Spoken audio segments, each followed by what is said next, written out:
Hello everyone, welcome to skill IQ में आपका स्वागत है। OWS कर रहे थे हम और पार्ट नंबर 15, ठीक है, सेकंड लास्ट पार्ट। इसके बाद नेक्स्ट पार्ट होगा, वो लास्ट पार्ट होगा 16th पार्ट। उसके बाद हम सिनोनिम्स करेंगे जो भी हमारा तय किया गया था। तो इसमें जो है लास्ट जो पार्ट था उसके लास्ट दो सेंटेंसेस थे या दो इडियम क्या बोलते हैं अपने OWS थे। उसमें जो है एडोलेसेंट कौन होता है, सेक्सेजनेरियन कौन होता है, फिर हमारा जो है सेप्टुनेजनेरियन कौन होता है, ये सब जो है हम लास्ट पार्ट में कर चुके थे। उसके बाद हम जो है देखते हैं यहाँ से कि जो इवेंट होता है an event which happens once in 2 years, तो वो बाइनियल होता है। बाइनियल मतलब 2 साल में कोई चीज़ एक बार जब होती है, और हर साल जब कोई चीज़ होती है तो वो एनिवर्सरी जो है होती है ना। तो उसके बाद जब कोई साल या कोई जो इवेंट है वो 3 साल में एक बार होता है, an event which happens once in 3 years, उसको ट्राइनियल बोलते हैं। इसी प्रकार से जो 4 साल में जो चीज़ एक बार होती है उसको क्वाड्रीनियल बोलते हैं। इसी प्रकार से 5 साल में जब कोई चीज़ होती है एक बार उसको क्विनिन क्विल जो है कहा जाता है, उसको क्विनिन क्वाइनियल क्विनिन क्विनिन क्वाइनियल है ना। इस तरीके से जो है उसको प्रोनाउंस कर सकते हैं। फिर 6 साल में जब कोई चीज़ होती है एक बार या कोई इवेंट एक बार जब होता है उसको बोलते हैं सेक्सिनियल है ना, सेक्सिनियल जो है होता है। इसी प्रकार से 10 साल में जब कोई चीज़ एक बार होता है तो वो होती है डेकेनियल है ना, डेकेनियल या हाँ डेकेनियल ही हम इसको कहेंगे। और वैसे डिकेड होता है 10 साल का समय, ठीक है, और डेकेनियल होता है 10 साल में जब कोई इवेंट जो है एक बार जब होता है तो उसको डेकेनियल बोलते हैं। अब यहाँ से शुरू करते हैं बड़े अच्छे तरीके से। One who makes a scientific study of language, उसको लिंग्विस्ट बोलते हैं। और लिंग्विस्ट कौन होता है? जिसको भाषाओं का ज्ञान होता है। हु नोज़ मैनी लैंग्वेजेस है ना, उसको लिंग्विस्ट बोलते हैं। A person who lives on vegetables, उसको वेजिटेरियन कहते हैं है ना। तो a person who eats vegetable and meat, उसको नॉन वेजिटेरियन बोलते हैं। अब नॉन वेजिटेरियन और वेजिटेरियन जो है एक दूसरे के एंटोनियम्स होते हैं एक तरीके से अगर देखा जाए तो। और जो नॉन वेजिटेरियन होता है वो दोनों चीज़ों का यूज़ करता है। वेजिटेबल्स का तो करता ही है, वो शाकाहारी होता ही है, लेकिन उसके अंदर मांसाहारी के गुण भी पाए जाते हैं, उसको नॉन वेजिटेरियन बोलते हैं। One who believes in one self, egoist. Egoist मतलब आप इसको ये कह सकते हैं, आप इसको एक तरीके का ईगो कह सकते हैं। आपने ईगो सुना होगा। ईगो का मतलब होता है, ये एक साइकोलॉजिकल जो है फैक्ट है, वर्ड है ना। तो इदम अहम और ईगो वो चीज़ सुनी होगी आपने। और वो जो ईगो होती है, कहते हैं ना कई बार कि इसको है ना इंसान ने ईगो पे ही ले लिया। इसका मतलब क्या है कि वो बहुत ज़्यादा सोच गया उस चीज़ के बारे में, तो वो चीज़ ईगो होती है। One who wastes money for luxury, उसको एक्स्ट्रावोगेंट बोलते हैं, जो मतलब ऐशो आराम पे जो पैसा खर्च कर देता है। One who abandons his religious faith, उसको एपोस्टेट बोलते हैं। मतलब क्या है कि वो जो रिलीजियस उसका विश्वास जो होता है, धार्मिक विश्वास जो होता है, उस चीज़ को वो छोड़ देता है तो उसको एपोस्टेट बोलते हैं, जो मतलब अपने धर्म को छोड़ देता है, अपने जो है उसको चीज़ को छोड़ देता है। A person who has a long experience of N occupation, उसको वेटरन बोलते हैं। वेटरन होता है एक्सपीरियंस्ड किसी एक फील्ड का, पर्टिकुलरली किसी एक फील्ड का जिसको जो है ज्ञान होता है, तो वो वेटरन होता है। An animal which gives milk and suckles, suckles is its young ones है ना। सकल्स का मतलब होता है दूध पिलाना, एक तरीके से आप कह सकते हैं। और मैमल होता है वो पर्सन है ना। Animals which leave in water, उसको एक्वेटिक जो है एनिमल्स बोलते हैं। जो सिर्फ पानी में रहते हैं उनको एक्वेटिक जो है एनिमल्स बोलते हैं। वर्ड्स अपोजिट इन मीनिंग, उसको एंटोनियम बोलते हैं। और सिमिलर होता है जो मीनिंग में, उसको सिमिलर वर्ड्स भी बोलते हैं और सिनोनियम्स भी बोलते हैं।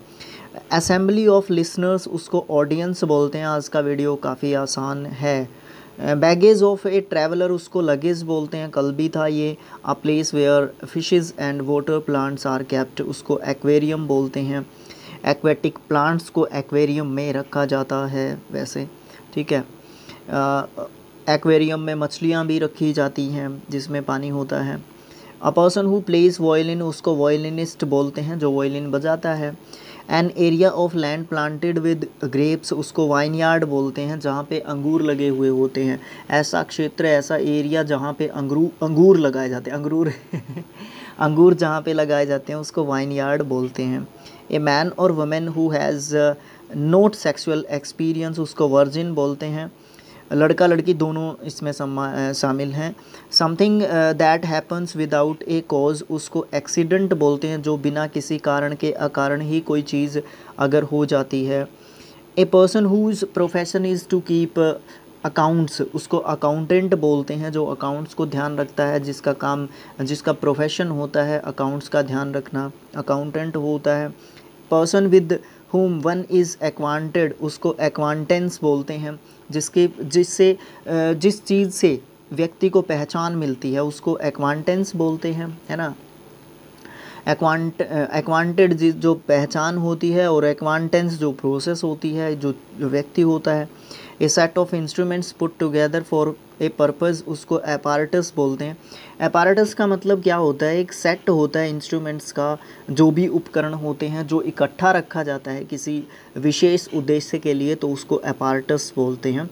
वैसे आप उसको इंस्ट्रूमेंट्स ही बोल सकते हैं। आप इंस्ट्रूमेंट का सिनोनियम जब पूछने लग जाए तो आप एपारेटस बोल सकते हैं।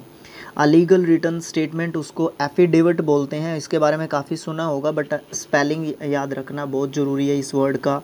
ए ground for arrival and departure of aeroplanes उसको एरोड्रोम बोलते हैं।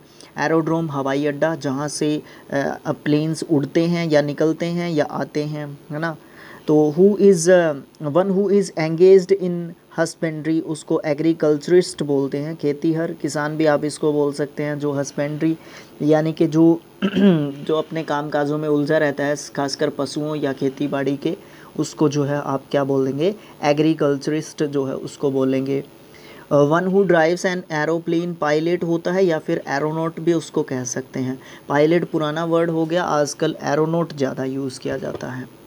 ए bony framework of the body skeleton, skeleton means bony framework, ठीक है, सीधी सी बात है ये। हिंदी में इसको कंकाल तंत्र बोलते हैं। हड्डियों का पिंजरा, एक तरीके से जो स्किन है वो ना हो, सिर्फ और सिर्फ हड्डियां हों, ठीक है, उसको बोनी फ्रेमवर्क या स्केलेटन आप कहेंगे। एक वर्ड में कहेंगे तो स्केलेटन बोल दीजिए, आप सीधा समझ जाएगा सामने वाला। A book giving information on every department of knowledge in alphabetical order उसको एनसाइक्लोपीडिया बोलते हैं। विश्व ज्ञान कोश एनसाइक्लोपीडिया, ये स्पेलिंग के हिसाब से इम्पोर्टेंट वर्ड है। जहाँ पे एक इंफॉर्मेशन गिविंग एक प्लेटफॉर्म होता है, ये हर डिपार्टमेंट का नॉलेज इसके पास होता है बट अल्फ़ाबेटिकली ऑर्डर में इसको लिखा जाता है। A building in which dead bodies are burned उसको क्रिमिनेशन तो वो प्रोसेस होती है जिसके तहत उसको किसी बॉडी को बर्न किया जाता है, बट ये जो है बिल्डिंग होती है जहाँ पे डेड बॉडीज़ को बर्न किया जाता है तो उसको क्रीमेटोरियम बोलते हैं, जहाँ पे डेड बॉडीज़ जो होती हैं, है ना, उनको जलाया जाता है।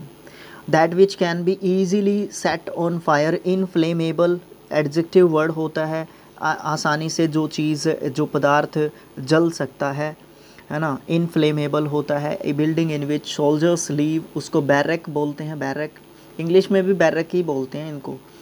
That which can be heard Audible जो आसानी से सुना जा सकता है, एडजेक्टिव वर्ड है। That which can be seen उसको विजिबल बोलते हैं जो आसानी से दिख सकता है।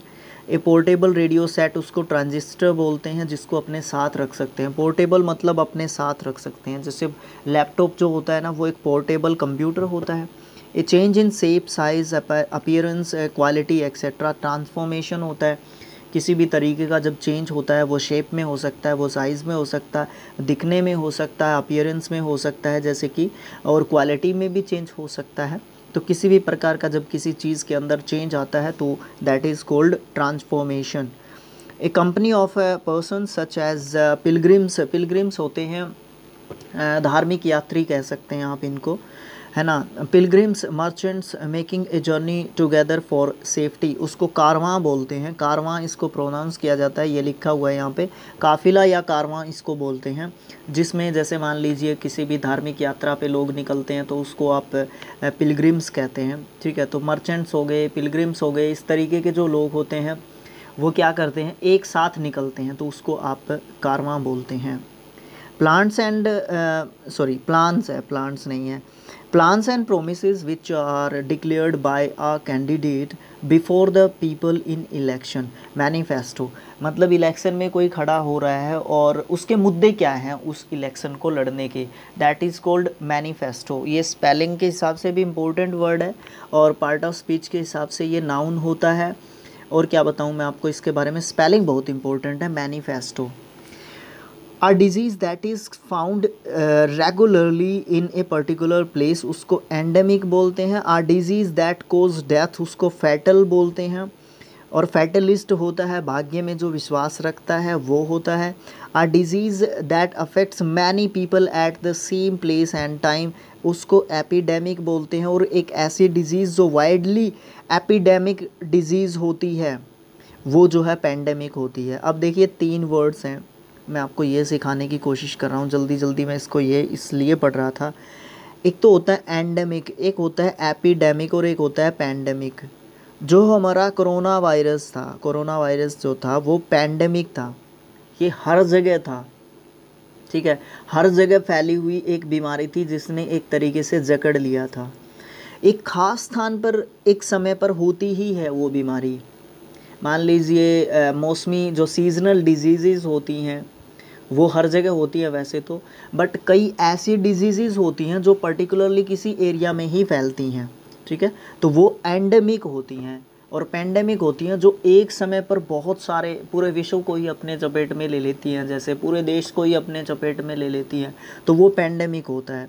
और एपिडेमिक क्या होता है, जो बीमारियां संक्रामक होती हैं, जो डिजीज़ होती हैं जो बहुत सारे लोगों को एक साथ अफेक्ट करती हैं, उसको हम एपिडेमिक बोलते हैं। तो ये बेसिक सा डिफरेंस है इन तीनों वर्ड्स के बीच में, ये ध्यान रखना होगा।